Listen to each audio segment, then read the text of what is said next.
میں نے اپنے زبانہ طالب علمی اور اس کے بعد بھی بہت دفعہ انڈو پاکستان کی ہسٹری اور ایون اسلامک ہسٹری کو پڑھا، تو جب بھی میں نے تاریخ کو پڑھا تو جب بھی کسی مسلم ریاست یا حکمران کا زوال پڑھا، اس کو جب اسٹڈی کیا، دیکھا، تو ایسے لگا کہ جیسے اس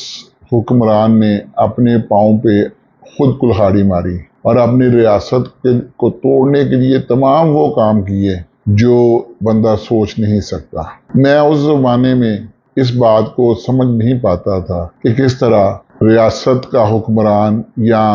سابق اقتدار لوگ اس طرح کی حماقتیں کرتے رہے کہ جس سے وہ ریاست اپنے اختتام کو پہنچ گئی، یا وہ حکمران جو پورے خاندانوں کی حکومتیں کئی سو سال چلی کہ وہ کس طرح اپنی حماقتوں سے ختم ہو گئی، کہ کیسے ایک انسان یا ایک ملک یا ایک حکومت اس طرح کے فیصلے کرتی ہے جس سے اس ملک کی تباہی کا باعث بنتا ہے۔ اینڈ آف دی ڈے میں سمجھتا تھا کہ ہو سکتا ہے تاریخ کو ٹھیک نہیں لکھا گیا، یا تاریخ میں ان فیصلوں کو، کیونکہ اس وقت وہ فیصلے ہو سکتا ہے ٹھیک ہوں، جب ان کا آؤٹ کم ٹھیک نہیں آیا تو وہ نقصان دہ ثابت ہوئے ہوں، لیکن اس وقت کے سابق اقتدار طبقے نے اپنی بہترین عقل اور بصیرت کو سامنے رکھتے ہوئے وہ فیصلے کیے ہوں۔ لیکن اب جب میں آج کے پاکستان کے حالات کو دیکھتا ہوں تو میرے ذہن میں وہ تمام پڑھی ہوئی تاریخ اور وہ پاکستان ٹیلی ویژن کے اوپر جو تاریخی ڈرامے لگائے جاتے تھے، آخری چٹان، تعبیر اور اس طرح کے کئی ڈرامے، جس میں پتہ چلتا تھا کہ اس وقت کے حکمرانوں نے، سابق اقتدار لوگوں نے کس طرح اپنی ریاست کو، اپنی حکومت کو، اپنے نظام کو تباہ کیا۔ تو آج پاکستان کے حالات دیکھ کے مجھے لگتا ہے کہ پتہ نہیں میں اسی تاریخ کے پھر دور میں چلا گیا ہوں۔ آج اگر پاکستان کے حالات کا جائزہ لیں تو اس طرح لگتا ہے کہ وہی تمام غلطیاں، وہی تمام حماقتیں ہم دہرا رہے ہیں۔ میں کسی ایک طبقے کی بات نہیں کر رہا، میں کسی ایک طبقے کے لوگوں کی بات نہیں کر رہا، میں ان تمام طبقوں کی باتیں کر رہا ہوں جو اس ملک کا نظام چلانے میں جن کا کلیدی کردار ہے۔ وہ سیاسی لوگوں کی بات لے لیں تو سیاسی لوگوں کے لیے صرف اقتدار میں آنا ہی ان کی زندگی کا مرکز ہے۔ پہلے وہ اقتدار میں آنے کے لیے ان تمام کوفتوں کے پاؤں کو بھی ہاتھ لگاتے ہیں کہ وہ کسی طریقے سے اقتدار میں آ جائیں، اور جب اقتدار سے نکلتے ہیں تو انہی لوگوں کو جن کے پاؤں کو ہاتھ لگا کے وہ اقتدار میں آتے ہیں ان کا گلے کاٹنے کو پھرتے ہیں، اور جب ان کے گلے کاٹنے کو پھرتے ہیں پھر ان کو اقتدار ملتا ہے تو میاں نواز شریف کی طرح وہ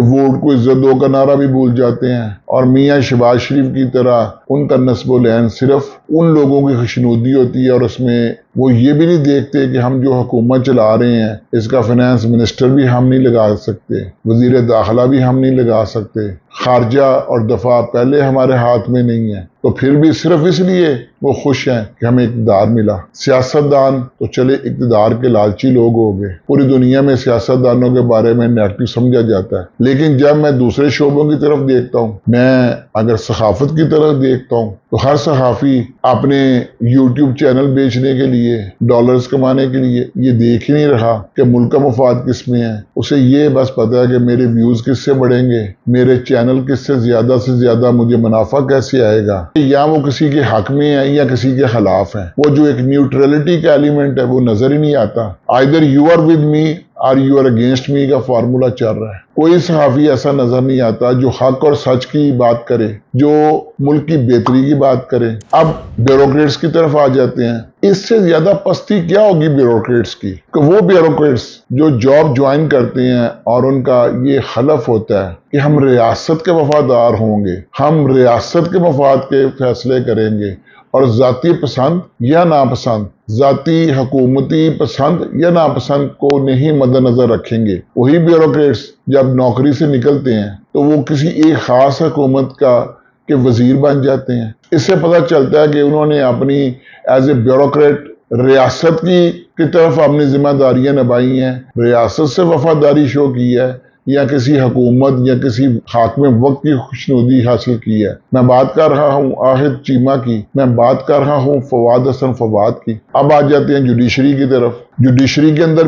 بلاکس بنے ہوئے ہیں، ایک چیف جسٹس صاحب آتے ہیں تو وہ ایک ہی طرح کے فیصلے کرتے ہیں، ان کی پسندیدہ کوئی ایک ہی جماعت ہوتی ہے، وہ بینچ بھی ایسے بناتے ہیں کہ جو وہ ٹھیک سمجھتے ہیں اس کے فیصلے کریں، پھر کوئی دوسرا چیف جسٹس آتا ہے تو وہ اس طرح کے بینچ بناتا ہے، اس طرح کے فیصلے کرتا ہے جس سے نظر آ رہا ہوتا ہے کہ اس کا متنع نظر یا کسی ایک جماعت کو پروموٹ کرنا ہے یا کسی ایک جماعت کو ختم کرنا ہے۔ ابھی ریسنٹ کے جتنے فیصلے ہیں وہ آپ کے سامنے ہیں۔ میں ایک وکیل ہونے کے ناطے اور قانون کا ادنا طالب علم ہونے کے ناطے میں کسی کا نام لینے سے گریزاں ہوں کہ مجھے پتا ہے کہ قانون مجھے اس طرح کی اجازت نہیں دیتا۔ اور اگر کوئی ماں ایسے لوگ پیدا کرتی ہے جو اس دھرتی ابھی بانج نہیں ہوئی، اس دھرتی سے بھی ایسے ثبوت پیدا ہو رہے ہیں کہ وہ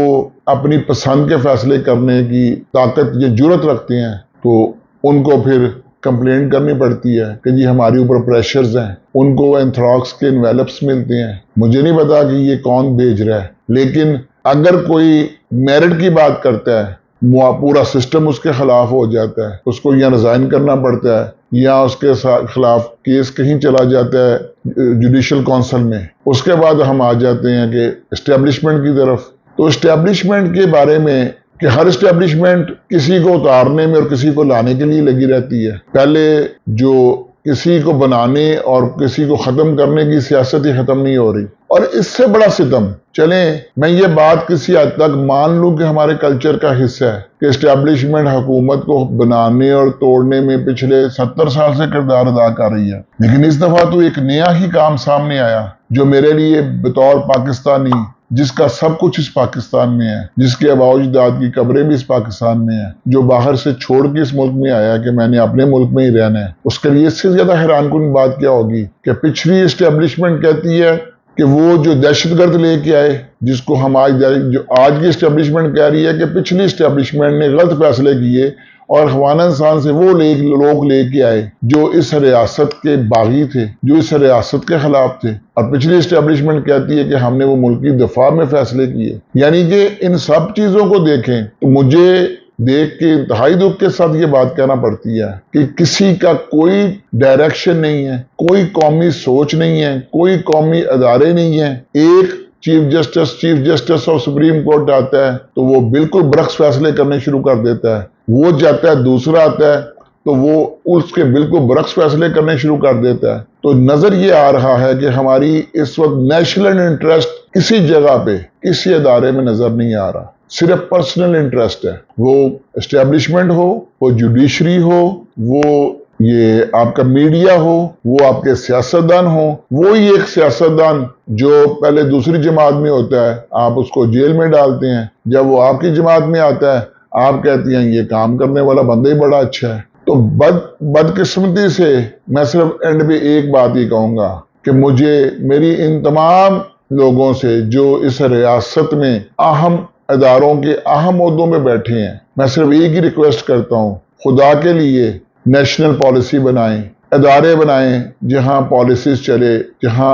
ملک کا مفاد پہلے ہو، نہ کہ افراد کا یا ان افراد سے وابستہ اداروں کا۔ ریاست ماں کے جیسی، اس کو ثابت کریں کہ یہ آپ کی ماں کے جیسی ہے، اس سے ستیلی ماں کا سلوک نہ کریں۔ اس بات کے ساتھ کہ اللہ نہ کرے حاکم بدخن کہ یہ نہ ہو کہ آج سے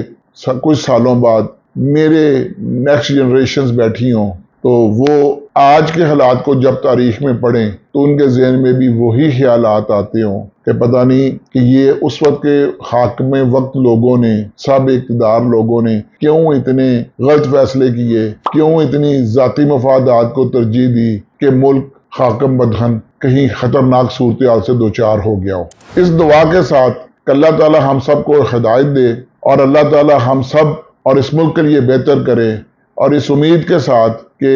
اللہ تعالیٰ سب کو ہدایت دے گا اور سارے بیٹھ کے ملک کے مفاد کے، ملک کے آئین کے مطابق فیصلے کریں گے۔ میں آپ سے اجازت چاہتا ہوں۔ اللہ حافظ۔